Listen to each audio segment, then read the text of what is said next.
ሃይ ሰላም ሰላም፣ እንዴት አላችሁ? የድል ቤት የዩቲዩብ ቻናል ነው። እንኳን ወደ ቻናሌ በሰላም መጣችሁ። ዛሬ በጣም ብዙዎቻችንን ከሚያስቸግረን በጣም ብዙ የሀበሻ ሶሳይቲዎች ከምንታማበት ማህበረሰቦች ከምንታማበት ነገር አንዱ በተለይ እኛ ሴቶች በጣም የምንታማበት አይደለ ድካሞቻችን የሚሆኑበት እኔም ደግሞ በብዙ ትዝብት ውስጥ ያየሁት ደግሞ ኤክስፒሪየንስ የሚያደረግ ነው ነገር ምንድነው ልናወራ የወደድኩት መሰላችሁ? ፉክክር፣ ራስን ማፎካከር፣ ማወዳደር፣ ማነጻጸር፣ የሌላውን ሰው ህይወት ማየት፣ የራስን ነገር አምኖ አለመቀበል፣ ሌላውን ሰው ለመሆን መጣር፣ እነዚህ ነገሮች በጣም በጣም በጣም ከሚፈትኑን ነገሮች አንዱ ናቸው። ለእድገታችንም በጣም ጠር የሆኑ እንዳናርግም የሚያደርጉን ነገሮች ናቸው። የሚገርማችሁ ባህር ማዶ ተሻግረን ለመለወጥ ለመስራት ራሳችንን ትላንት ከነበርንበት አንድ ደረጃ ከፍ ለማድረግ መተን ግን እዚህ ሀገር በጥቃቅን ነገሮች በምንይዘው መኪና፣ በቤታችን እቃዎች፣ በልጆቻችን ልብስ፣ እኛ በምንለብሰው ልብስ፣ በቦርሳችን በጣም በጥቃቅን ነገሮች እርስ በርሳችን ስንመዛዘን አንዳንድ ጊዜ ይታዘባለሁኝ እና እነዚህ ነገሮች እውነት ጠቃሚ ናቸው ወይ? ከፍ ያደርጉናል ወይ? ያሳድጉናል ወይ ብዬ ለራሴ ጥያቄ ጠይቃለሁኝ ማለት ነው። አንዳንድ ጊዜ ደግሞ መፎካከር ባለብን የእውነትን በመንፈሳዊ ቅናት መወዳደር ባለብን ራሳችንን ከነዛ ሰዎች ጋር ማስተካከል ባሉብን ደግሞ በጣም ትልልቅ በሆኑ ሾዎች ላይ ደግሞ ስንፎካከር አንታይም። ለምሳሌ ተምረን ራሳችንን ቶሎ መቀየር፣ የተሻለ ስራ መስራት፣ ራሳችንን አፕዴት ማድረግ፣ ለተሻለ ነገር ራሳችንን ብቁ ማድረግ፣ ተወዳዳሪ ማድረግ ላይ ደግሞ አለ፣ ግን እምብዛም አይደለም፣ ከዛኛው በተቃራኒ አይደለም እና ስለዚህ ይሄ የውድድር የፉክክር ህይወት በተለይ በጥቃቅን በማይጠቅሙ ነገሮች የምናደርጋቸው ነገሮች ምን ይጎዱናል? ምን ጎጂ ጎን አላቸው? እንዴት እስከዚህ ከፉክክር ከውድድር ህይወት ወጥተን ራሳችንን አክሴፕት አድርገን ራሳችንን መስለን ከታይታ ኑሮ ይልቅ ሪያሊቲ ላይ ትኩረት አድርገን እንዴት መኖር እንችላለን የሚሉ ጉዳዮችን በዚህ ቪዲዮ ላይ አወራለሁ ማለት ነው። ስለዚህ የሀሳብ ከወደዳችሁት እስከ መጨረሻው ብትከታተሉት የሚጠቅሙ ነገሮች አሉ ብዬ አምናለሁ። ስለዚህ ላይክ፣ ሰብስክራይብ፣ ሼር እያደረጋችሁ ከድል ቤት ጋር አብራችሁ ቆዩ። እናንተም የታዘባችሁት ትዝብት የተመለከታችሁት ነገሮች ካለ ደግሞ ሼር አድርጉኝ። በተለይ ሴት እህቶቼ በጣም ይሄ ነገር ይመለከተናል፣ ወንዶችም ይመለከታቸዋል። ግን እኛ ሴቶች ሰው ቤት እንኳን ሄደን ያየናትን ሲኒ፣ ያየናትን ሶፋ አይደለ ያየናትን ነገር ቤት አያያዝ ምናምን ኦፍኮርስ መልካም ነገር ከሰው አይቶ መማር መልካም ነው እያልኳቸው ያለሁት በመልካም ጎኑ ብቻ ሳይሆን አንዳንድ ጊዜ ደግሞ የማንችላቸው ነገሮች ከሆኑ በቃ ሰው እንደ ቤቱ እንጂ እንደ ጎረቤቱ አይኖርም እየተባለ ነው አይደል በሀበሻ እናቶቻችን ያደግነው። ስለዚህ ያንን ነገር መተው ካልቻልን ማብቂያው የቱ ጋር ነው? እስከምን ድረስ ተወዳድረን እንዘልቀዋለን? እስከምን ድረስ ስለሰው ታይታ ኖረን እንዘልቀዋለን የሚለው ነገር ጥያቄ ስለሚሆንብኝ ይህን ጉዳይ ላነሳ የወደድኩት እና ስለዚህ ይህን ቪዲዮ እስከ መጨረሻ ድረስ ተመልከቱት፣ ተከታተሉት። ሜቢ ሳታውቁት በእንደዚህ አይነት ሁኔታ ውስጥ ደግሞ ያላችሁ ሰዎች ካላችሁ ጎጂና ጠቃሚ ጎን ታዩበታላችሁ። እንዴት መውጣት እንዳለብንም አብረን እንመካከራለን ማለት ነው። ፉክክር በባህሪው ውድድር በባህሪው የሚጠላ ነገር አይደለም። በነገራችን ላይ ምንድነው እንግዲህ አሁን ሯጮች አይታችሁ ከሆነ ውድድር አለ፣ አንዱ ሰው ያሸንፋል። ይሄ ኦፍኮርስ በቃ ያለ ነገር ነው። ህይወት ላይ እንደዛ ይኖራል። ውድድር፣ ፉክክር፣ ራስን ለማሻሻል መጣር፣ እነዚህ ነገሮች በጣም ፖዘቲቭ፣ ቆንጆ፣ ጥሩ የሚባሉ ለእድገትም ጥሩ ገፊ ነገሮች ናቸው።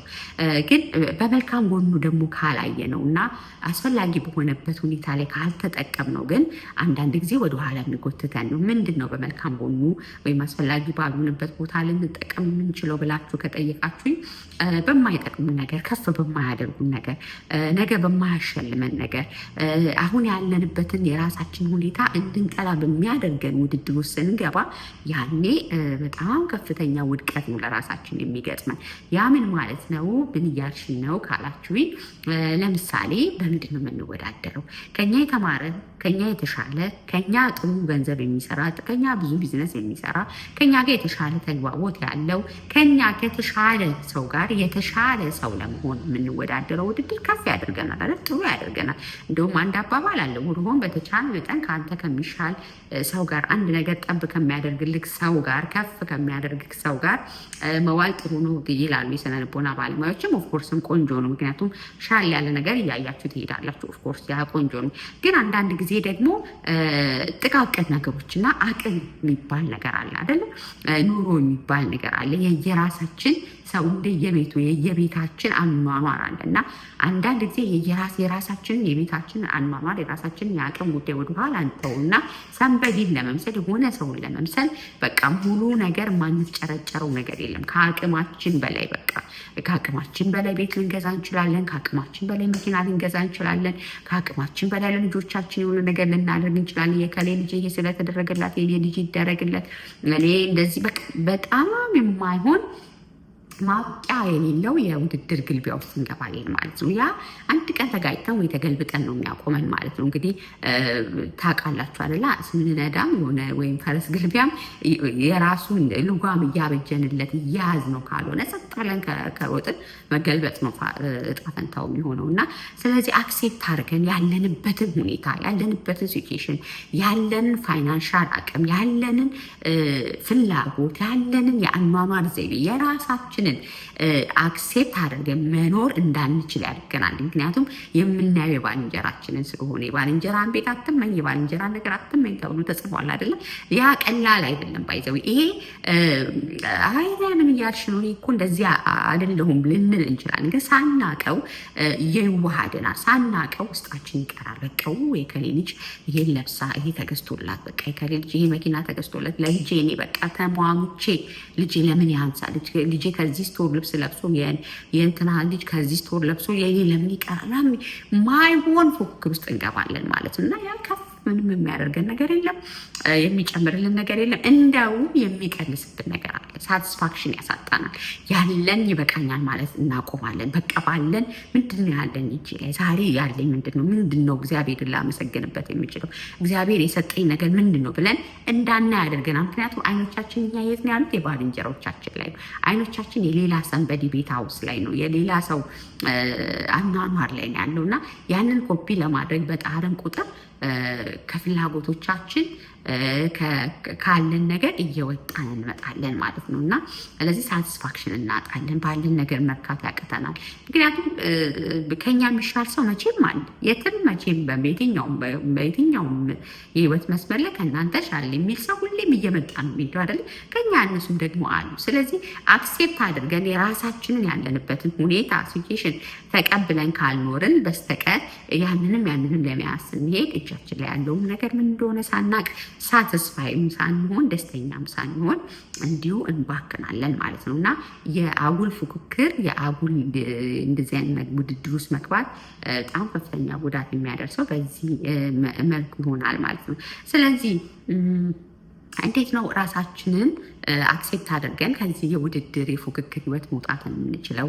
መንገዶቹ ምንድን ናቸው ካላችሁኝ እነዚህን ጉዳዮች ላወራችሁ ነው እኔም ዛሬ የመጣሁት። እንግዲህ ከታዘብኩት ካየሁት ለእኔም ከጠቀሙኝ ከረዱኝ ነገሮች አንዱ የሆነው ምንድን ነው ራሳችንን ማወቅ፣ ያለንበትን ሁኔታ ማወቅ።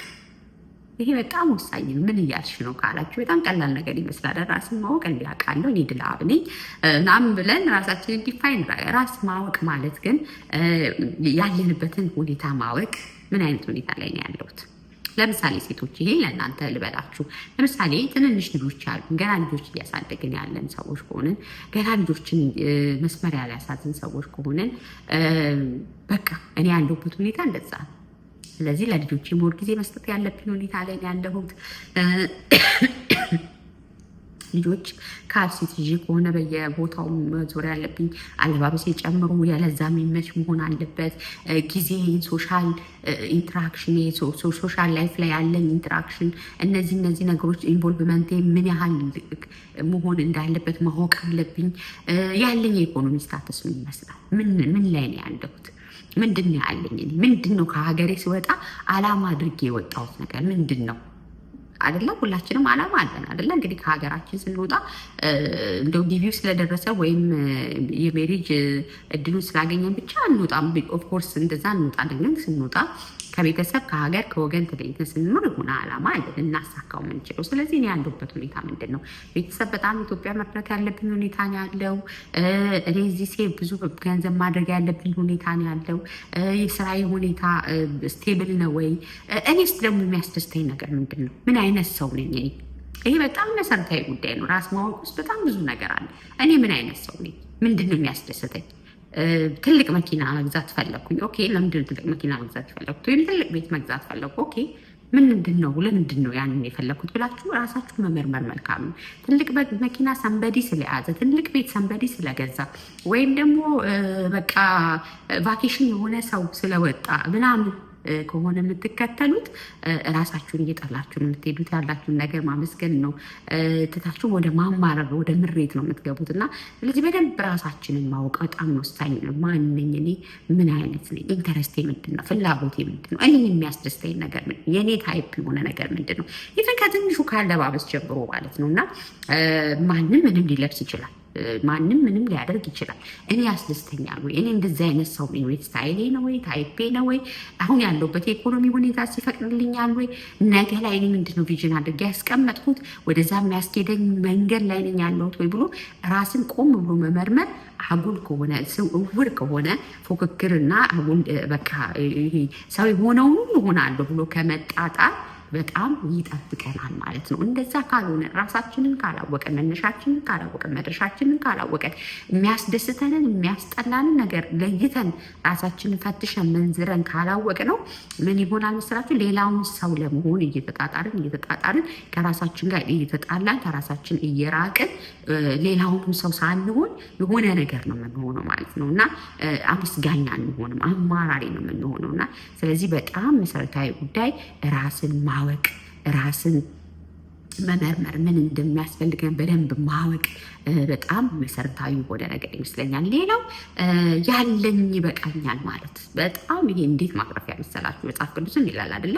ያለኝ ይበቃኛል። በቃ ያለኝ ይበቃኛል። እንደው መጽሐፍ ቅዱስ እኮ የሚለው የምንለብሰው የምበላው ካለ በቂ ነው ነው የሚለው እኮ። በቃ ከዛ ያለፈው ነገር ኤክስተርናል ነገር ነው። ስለዚህ ምንድን ነው ያለኝ? አሁን ብዙዎቻችን ምንድን ነው ያለኝ የሚለውን ራሱ ቆም ብለን የምናይበት ጊዜ የለንም። ሩጫ ነው፣ ሌላ ለመጨመር፣ ሌላ ለማግበስበስ። ምክንያቱም እነሰንበድ የሆነ ቦታ ደርሰዋል፣ እነሱ ላይ ለመድረስ አባሮች ላይ ነው የምንሮጠው እና እጃችን ላይ ምን እንዳለ አናቅ፣ ምን እንደቀረ አናቅ። በቃ ከማየት ጆሮ ከመስማት አይሞላም አይደለ? ስለዚህ ዓለም ላይ ያለው ነገር በሙሉ ሳትስፋይ አያደርገንም። የሆነ ነገር ስንይዝ የሆነ ነገር ደግሞ ያምረናል። የሆነ ነገር ስንደርስ የሆነ ነገር ያምረናል። ለምሳሌ ውጭ የምንኖር ሰዎች ውጭ ሀገር መኖር የብዙ ሰዎች ድሪም ነው። እኛም እኮ ከሆነ ዓመታት በፊት በቃ ውጭ ሀገር መጥቶ እዚህ ሀገር መኖር በጣም ድሪም የምናደርገው ነገር ይሆናል። ግን እጃችን ላይ ሲገባ ደግሞ ምንም ይሆንብናል። የሆነ 2-3 መኪና መንዳት በጣም ድሪም የምናደርገው ነገር ይሆናል። ደግሞ ስንነዳው ምንም ላይመስለን ይችላል። ትልቅ ቤት ውስጥ መኖር በጣም ድሪም፣ ስንደርስበት ሁሉ ነገር ምንም ነው የሚሆኑ። ያሰብነው ያህል ሳቲስፋክሽናል ላይሰጠን ይችላል። በመጠን ኖረን ያለኝ ይበቃኛል ብለን ወደዛ ማስረፊያ ውስጥ ካልገባን በስተቀር ማለት። ስለዚህ ከአጉል ፉክክር ከአጉል ውድድር ውስጥ ራሳችንን ማውጫው አንደኛ ራስን ማወቅ ነው። ሁለተኛ ምን አልኳችሁ? ያለኝ ይበቃኛል። ያላችሁን ነገር አክሴፕት ማድረግ ነው። ያለኝ ይበቃኛል ማለት ያላችሁን አክሴፕት ማድረግ ነው። ያ ማለት እኮ በጣም ተርፏችሁ ላይሆን ይችላል። የምትፈልጉት ሁሉ ሞልቶላችሁ ላይሆን ይችላል። ግን እግዚአብሔር ይመስገን በቃ ያለኝ ይበቃኛል። ኦኬ፣ እነከሌ ያደረጉ ኢትስ ኦኬ፣ እነከሌ ይሄን ገዙ ኦኬ፣ በቃ እነሱ ናቸው እነሱ፣ እኔ እንደኔ ነው የምኖረው፣ ይህ እንደ ቤቴ ነው የምኖረው ብሎ ያለኝን ይበቃኛል ብሎ ማመስገን እጅግ ማትረፊያ ነው። እና አጉል ከሆነ ድንበር ከሌለው ውድድር፣ ማብቂያ ከሌለው ውድድር ውስጥ በጣም የሚጠብቀና የሚታደገን ነገር ሆኖ አግኝቼዋለሁ። እና ስለዚህ ቆም ብላችሁ እረፍት አድርጋችሁ ህይወታችሁ ላይ ምንድነው የምፈልገው? እውነት ያስፈልገኛል ወይ ወይስ እነከሌ ስላደረጉንም እየተጣጣጥኩ እየተጋጋጥኩ ያለሁት ብሎ ራስን አክሴፕት ማድረግ በጣም መሰረታዊ ጉዳይ ይመስለኛል ማለት ነው። ሌላው በጣም በጣም መሰረታዊ ጉዳይ ሌሎች ሰዎችን አለመከተል ነው። ራስን በቃ ራስን ማወቅ፣ ያለኝ ይበቃኛል ብሎ መኖር፣ ራስን መሆን፣ ራስን መቀበል ይሄ በጣም መሰረታዊ ነገር ነው። ራሳችሁን ሁኑ በቃ በተቻለ መጠን። አሁን በጣም በዚህ ዘመን ላይ በጣም በቃ ኪዮስ እየፈጠረ ያለው አሁን ሶሻል ሚዲያው መጥቶ ሶሻል ሚዲያ ላይ የተወሰኑ ሰዎች የራሳቸውን ህይወት ሊያሳዩን በፈለጉት መንገድ ያሳዩናል። ያንን እናይና የኛ ትዳር በስመ አብ የኔ ቤት አያዙ እንላለን። ግን በቃ ያላችሁ ይበቃችኋል። ያላችሁን ነገር አክሴፕት ማድረግ በቃ እኔ እንደዚህ ነኝ፣ የኔ አለባበስ እንደዚህ ነው፣ የኔ ፀጉር ስታይል እንደዚህ ነው፣ የኔ መልክ እንደዚህ ነው። ሜካፕ የሆነ ሰው ስላደረገ ላላደርግ እችላለሁ። የሆነ ሰው የሆነ ነገር ስላደረገ ላላረግ ይችላሉ። አክሴፕት ማድረግ በቃ ራሳችሁን አምናችሁ መቀበል ምንም አይነት ስታንዳርድ ስለሌለው ማለት ነው። አንዳንድ ጊዜ ወይ እንደዚህ እኮ አይደረግም፣ እንደዚህ እኮ በቃ ምግብ በዚህ እኮ አይቀርብም፣ ቤት እኮ እንደዚህ አይጸዳም፣ ልጆች እኮ እንደዚህ አያዙ ምናምን ብለው ህግ የሚያወጡ ሰዎች አይታችሁ ታውቃላችሁ? ህግ የለውም ባይዘዌ ፖዘቲቭ የሆኑ ነገሮችን መውሰድ ቆንጆ ነው። ግን ልጅ አስተዳደግ ሁሉም እናት ሁሉም ቤተሰብ በራሱ መንገድ የሚያሳደግበት መንገድ አለ። ምግብ አቀራረብ ሁሉም ሰው በቤቱ እንደፈለገ በራሱ መንገድ የሚያቀርበው እነከሌ ትክክል ነው ብለው ያስቀመጡትን ስታንዳርድ ለማሟላት እናንተ ራሳችሁን ጠልታችሁ በቃ ያንን መጋጋጥ ቤቴ መጥተው ቢያዩ ምን ይላሉ እንደዚህ ይላሉ ብላችሁ ያልሆናችሁትን ለመሆን መጣር በጣም ከራሳችሁ ጋር እንድትጣሉ ራሳችሁን አክሴፕት እንዳታደርጉ የራሳችሁን ነገር እንዳትወዱት ያደርጋልና ስለዚህ ያላችሁን ነገር ውደዱ። የራሳችሁን ስታይል ውደዱት። የራሳችሁን ፍላጎት ውደዱ። የራሳችሁን ኢንተረስት ውደዱት። የእውነቴን ነው የምላችሁ። ራሳችሁን ስትወዱት፣ ራሳችሁን ስትቀበሉት የራሳችሁ ነገር አፕሪሼት ማድረግ ትጀምራላችሁ።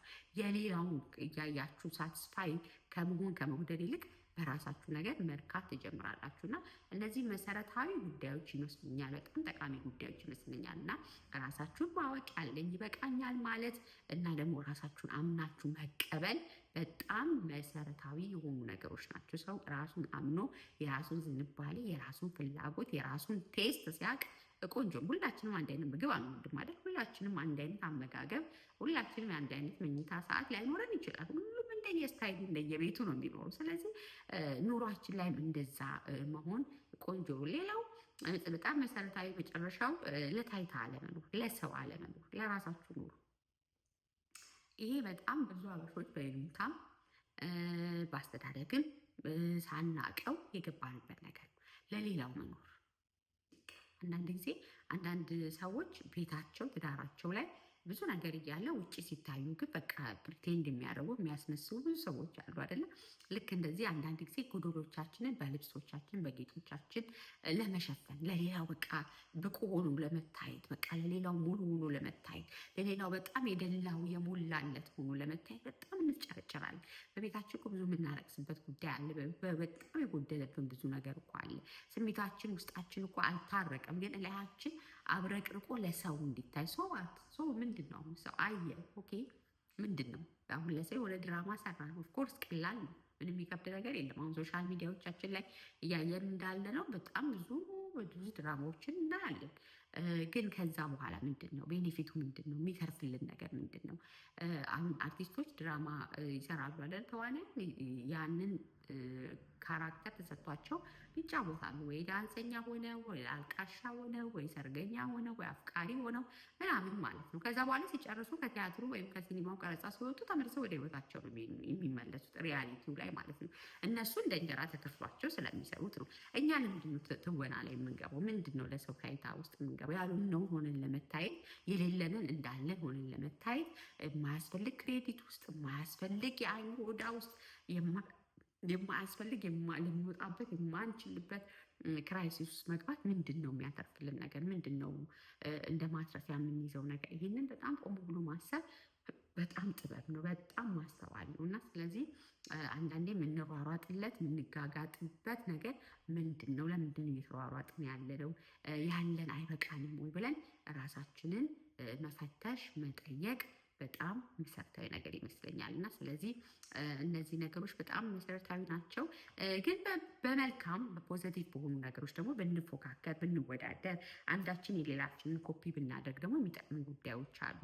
በቃ ራስን ለማሳደግ፣ ራስ ለመለወጥ፣ መልካም ነገሮችን ለመማማር፣ መንፈሳዊ ነገር ደካማ ከሆንን እግዚአብሔር እንዲያበረታን፣ ከበረቱ ወገኖች መልካም ነገር መውሰድ፣ በትምህርት መማር ወደኋላ የቀረን ወይ በቢዝነስ እንደዚህ አይነት ነገር በመልካም ነገር ራሳችንን ለማነጽ እነዚህ አይነት ነገሮች ውስጥ ኢንጌጅ ማድረግ ቆንጆ ነው። እኔ እያልኳቸው ያለሁት በኔጌቲቭ ነገር ውስጥ ሆነን ያልሆነውን ለመሆን እንደው ከማንም አላንስም የሚል አይነት ጨዋታ ለመጫወት የምንጥረው ጥረት ዋጋ ያስከፍለናል። ተገቢም አይደለም፣ በቂም አይደለም፣ የትምም የሚያደርሰን አይደለም፣ መቆሚያም ያለው አይደለም። በተለይ በውጭ የምንኖር ሰዎች ከሀገር የወጣንበት ዓላማ አለ። የተሻለ ህይወት፣ የተሻለ ሰው ለመሆን ለቤተሰቦቻችን፣ ለኑሯችን፣ ለነጋችን ያማረ ቀን ለማምጣት የወጣ ነው። እዚህ ሀገር ደግሞ ህይወት እንደምታውቁት የራሳችሁ ነው። ነገር ልጆቻችሁ ከእናንተ የሚማሩት የሚወርሱት ነገር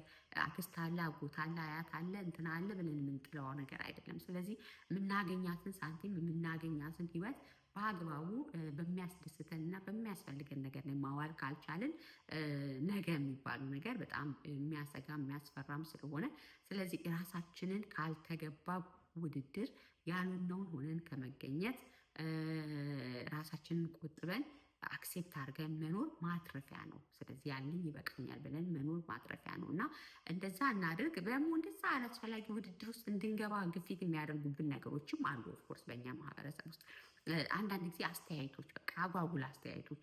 ምንድነው ቤትሽ ወይ ትንሽ እንዴት ነው ልብስሽ፣ ምንድነው ልጅሽ፣ ምንድነው የት ነው የሚማረው፣ ምንድነው የሚበላው ምናምን። በቃ አንዳንድ ጊዜ አፋችንን ቆጠብናል። ስታንዳርድ የለውም። በቃ ማንም ሰው የፈለገውን መልበስ፣ የፈለገውን ልጁን ማብላት፣ የፈለገውን ትምህርት ቤት ልጁን ማስተማር፣ የፈለገውን መኪና መንዳት ይችላል፣ የፈለገውን ቤት መግዛት ይችላል። እና አንዳንዴ አስተያየት ስንሰጥ ድንበርም ቢኖረን ምክንያቱም ሳይኮሎጂካሊ ስትሮንግ ላልሆነ ሰው ስለ ልቦናው ስትሮንግ ላልሆነ ሰው ያለውን አክሴፕት እንዳያደርግ ፍራስትሬት እንዲያደርግ ያለው ነገር የማይረባ ሆኖ እንዲሰማው ያደርግና ያንን ለማሟላት ያንን የስነ ልቦና ቀውስን ለማስተካከል ያልሆነ ግዢ ውስጥ ያልሆነ ኢንጌጅመንት ውስጥ ይገባና በኋላ ራሱን ሲያወዳድር ነው የምናገኘው። እና ስለዚህ ያንን እናድርግ። ለልጆቻችንም ይሄ መጥፎ ካንሰር ነው ባይዘዊ ልጆቻችንንም የምናፎካከር ሰዎች የከሌ ልጅ ታብሌት ስላሉ፣ የከሌ ልጅ የሆነ ነገር ስላለ፣ የከሌ ልጅ የሆነ መኪና ስለተገዛለን እንደምንም ተፍጨርጭሬ እኔም መግዛት አለብን ብላችሁ ልጆቻችንም ውድድር ውስጥ እንዳታስገቡ የእውነት በጣም መጠንቀቅ አለብን። በተለይ በዚህ እንግዲህ ሌላ ጊዜም በዚህ ቪዲዮ በደንብ መለሳል። ወላጅ የሆንን ሰዎች አንዳንድ ልጆች ስለሆኑ ያሉ ከሌ እኮ እንደዚህ አለው። አሁን እኛ ቤት እንደዚያ ይጠይቁኛል። ከሌ እኮ እንደዚህ ተገዛለት፣ ከሌ እንደዚህ ያደረገ ሲባል ብትችሉት እንኳን ማድረግ ብትችሉት እንኳን ልጆቹ ስለፈለጉት ነው ወይስ እነ ከሌ ስላደረጉት ነው የሚለውን ነገር በጣም መፈተሽ ያስፈልጋል። ምክንያቱም ከነከሌ ጋር ገና ከዚህ ከትንንሽ እድሜያቸው በጫማ በልብስ በአይፎን በታብሌት በሆነ ነገር መወዳደር ከጀመሩ ነገ ላይፋቸው ላይ እንደተወዳደሩ ነው የሚኖሩት። መወዳደር ምላቸው ፖዘቲቭ መወዳደሩ ናቸው። በመልካም ቢሆን ኦኬ። ግን እንደዚህ በቅራቅሞ ባል ቁሳቁሶች መወዳደር የጀመረ ሰው ነገም ሳትስፋይ መሆን አይችልም። ያለኝ ይበቃኛል ብሎ ባለው መርካት አይችልም። አለም ደግሞ የምንፈልገው ሁሉ አይሰጠንም አይደል? እኛ ለልጆቻችን የሚፈልጉትን ሁሉ ለመስጠት ስንዳክር ማይሆን ክሬዲት ውስጥ እንገባለን።